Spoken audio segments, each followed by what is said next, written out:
In this section, we're going to talk a little bit about tools.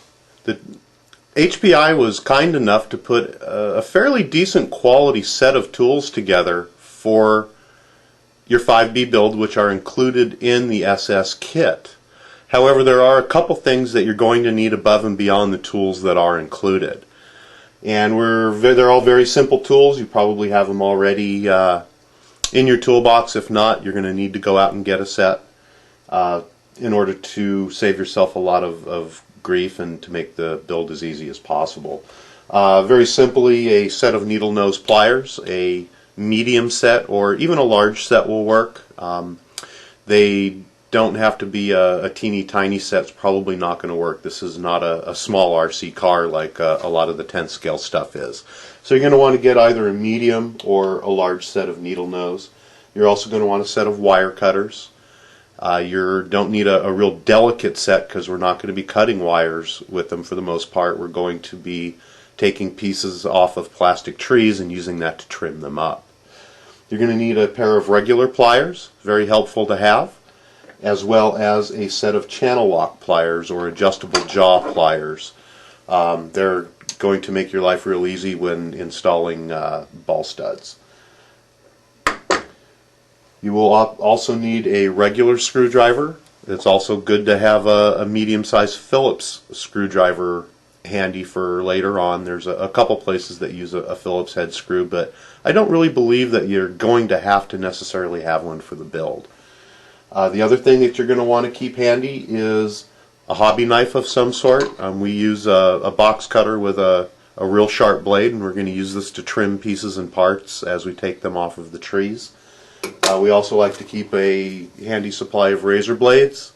Again, these are optional, but they do make a much better build on your kit. If you happen to have a Dremel tool around, you can always put a barrel sander on your Dremel tool, and that's very good for trimming parts. HPI does supply several tools with their kit. Most of the tools that they supply as far as the Allen wrenches go are going to be this T-style Allen wrench, which actually are very good quality and they come in handy. We are, however, going to suggest that you do get yourself a good set of hex drivers with handles. It's going to save your hands and it's going to make building the kit a lot easier as you go along. The other thing that you're going to want to do if you have the budget is to get yourself a set of ball end drivers. We use a set that we picked up that's a very convenient set for us. They work really well. And on one side we have a standard adjustable hex of different sizes. We have one tool for each size, and it's an adjustable handle. It makes working on your project much easier. When you do have a difficult place to get into, it does have a ball end on the other end, and these are put out by Wah.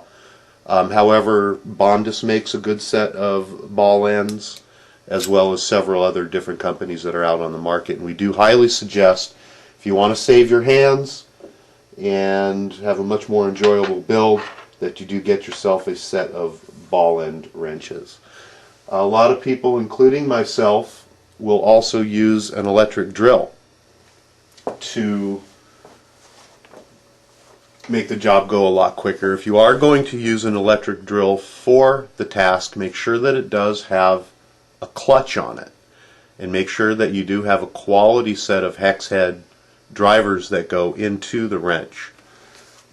Otherwise, you'll end up stripping out heads of screws, and you don't want to do that. So again, make sure if you are using an electric screwdriver or an electric drill to make the job go quicker, that it does have a clutch on it and that you do set the clutch properly. And we'll be using one throughout the tutorial so you can see if it might be something that you want to get.